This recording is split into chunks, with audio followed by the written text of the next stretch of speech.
So we are 1 year out from Election Day 2024, and a new CNN poll shows that in a hypothetical rematch, former President Donald Trump has a narrow lead over President Joe Biden.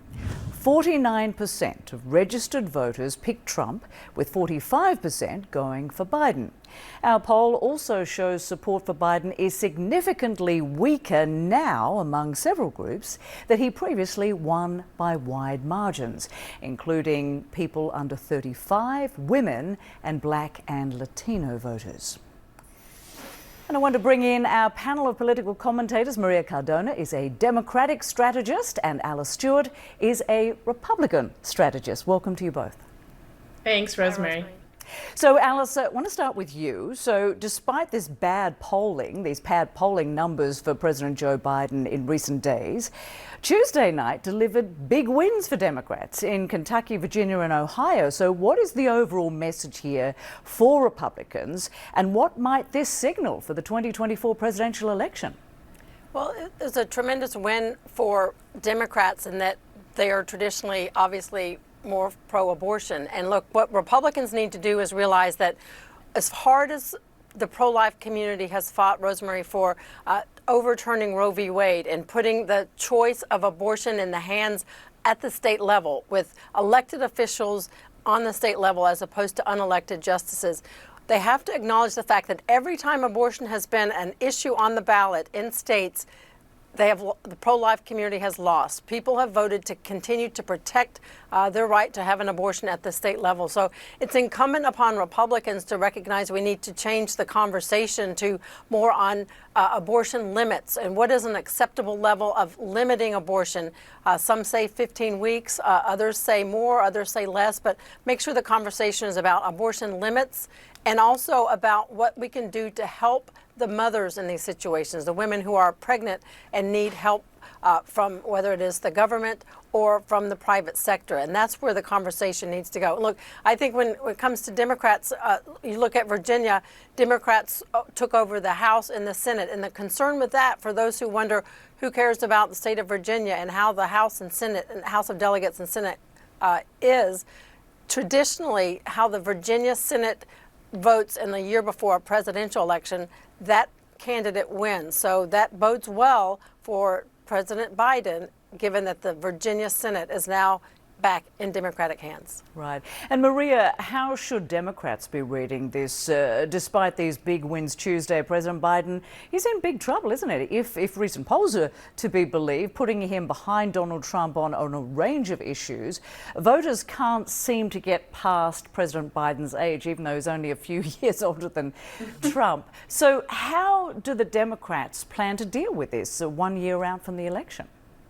Well, that's exactly right, Rosemary. It's 1 year out from the election. Polls this far out are not predictive of the outcome, especially when you have such a great night for such a critical issue that has been front and center for Democratic wins since Roe v. Wade was overturned. We saw this happen in 2022, Rosemary, and I'm sure Alice and I were on your program when so many were predicting a red wave right before the 2022 elections, except for me, of course. I knew that abortion and threats to democracy were going to be key going into the 2022 midterms when Democrats also had a great night. And I think that's going to exactly be the case in 2024. And I think the problem with Republicans, and my dear friend Alice just demonstrated it, is that they shouldn't be talking about anything except for letting women make decisions about their own bodies, with their families, with their doctors, and with their faith, if that is something that they adhere to. Period. That's it. No one should put a limit on that except for women.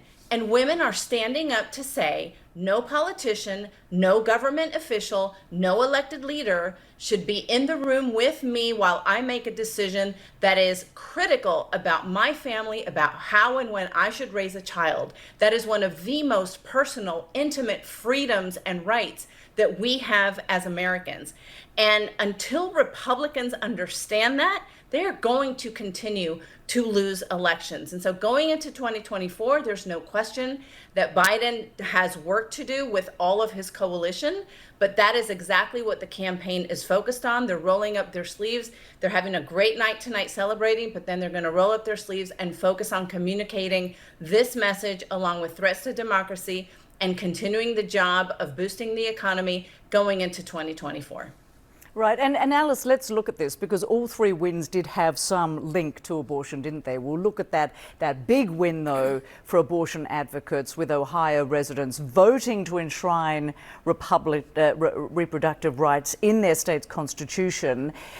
Let's look again at what this might signal for the 2024 presidential race, because you were saying that they might have to consider compromise, these limits that you mentioned, maybe agree to 15 weeks. But as we heard from Maria, she wants to see it, and most people in America, it's actually quite split. They want to see women having access to abortion. Some would say that they want to have some sort of limit on there.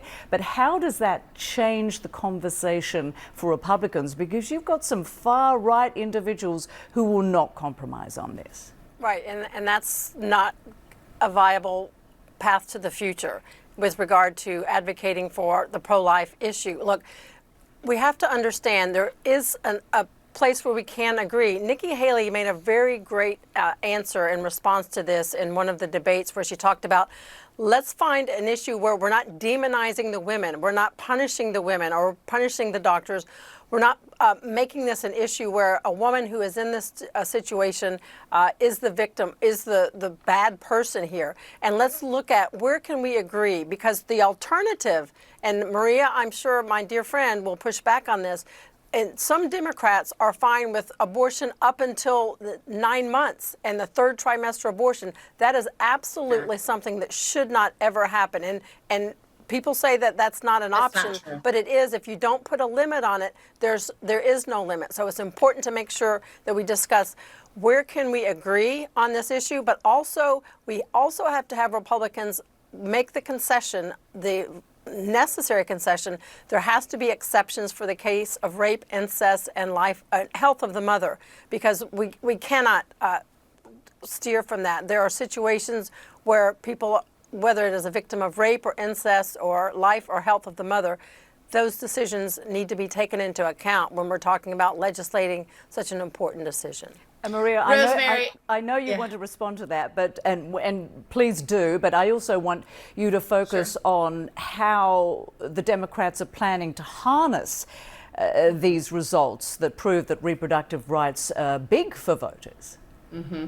Absolutely. I just want to clarify something that my friend Alice said. There is no Democrat that I know today that is advocating for abortion up until the time of delivery. That is just a lie, a misinformation that Republicans are spreading, and it is absolutely not true.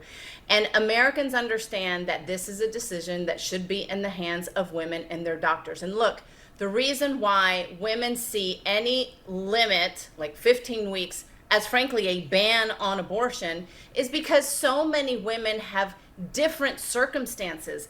One woman is completely different from the circumstance of another woman, and you cannot legislate the uniqueness of women's bodies and the tragic things that might occur later on in their pregnancies. You just can't legislate that. So you have to give women and their doctors the freedom to decide what is best for them, for their lives, for their babies, for their families, period. And again, until Republicans understand that, they're going to keep losing elections. So you know what?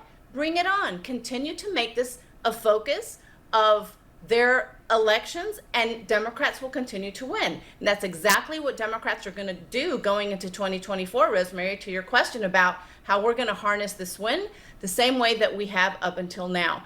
By not making it a Democratic issue, by not making it a progressive issue, by making it an American issue focused on personal freedoms and personal liberties, which Republicans are trying to take away, which Republicans, as an extremist position, are trying to tell women what to do. And women and men and families and Americans across the board, including a good sliver of Republicans, are standing up to say no. Maria Cardona, Alice Stewart, many thanks for joining us. Appreciate it. Thanks so much, Rosemary.